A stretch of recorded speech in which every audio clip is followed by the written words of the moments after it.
శ్రీమాత్రే నమః. పరమశివుడిని పంచభూతాలకు అధిపతి అని ఎందుకంటారో తెలుసా? ఆకాశం, నీరు, అగ్ని, గాలి, భూమి, పంచభూతాలు సకల ప్రాణికోటికి జీవనాధారాలు అని చాలామందికి తెలుసు.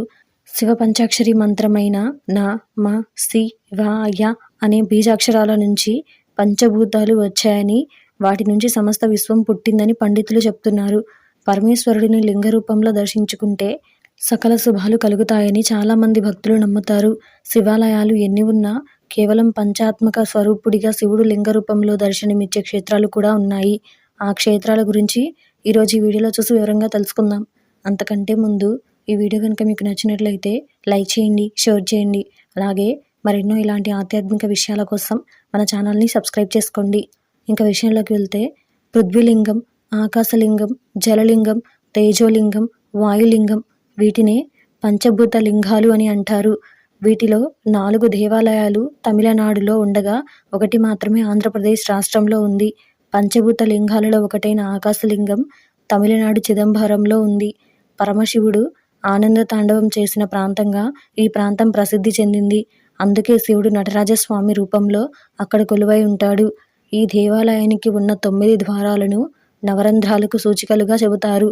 ఇంకా చెప్పాలంటే పంచభూతాలలో పృథ్వీలింగం కొలువైన క్షేత్రం తమిళనాడు కంచిలో ఉన్న ఏకాంబరేశ్వర దేవాలయం.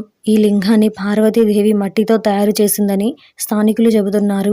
అలాగే ఆంధ్రప్రదేశ్ రాష్ట్రంలోని చిత్తూరు జిల్లాలో శ్రీకాళహస్తిలో స్వయంభుగా వెలిసిన వాయులింగం ఉంది. ఈ ఆలయం గర్భ ఆలయంలోకి గాలి రావడానికి అవకాశం ఉండదు. అగమశాస్త్రం ప్రకారం గర్భగుడిని అలాగే నిర్మిస్తారు. ఇంకా చెప్పాలంటే తమిళనాడులో కొలువైన మరో పంచభూత లింగ క్షేత్రం జంబుకేశ్వరం. శంభుడు అనే మహర్షి తపస్సుకి ప్రసన్నమైన శివుడు లింగ రూపంలో వెలిశాడని స్థానికులు చెబుతున్నారు. కావేరీ నది తీరంలో వెలిసిన జంబుకేశ్వరునిది జలతత్వం. అందుకు సాక్ష్యంగా ఆయన పానపట్టం నుంచి నీరు ఊరుతూ ఉంటుంది. అంతేకాకుండా కొండ మీద వెలిసి దేవుని చూశాము కానీ దేవుడే కొండపై వెలిసిన క్షేత్రం అరుణాచలం. ఇక్కడి స్వామిని అన్నామలై అని కూడా పిలుస్తారు. శివుడు అగ్నిలింగంగా వెలిసిన క్షేత్రమే ఈ అరుణాచలం.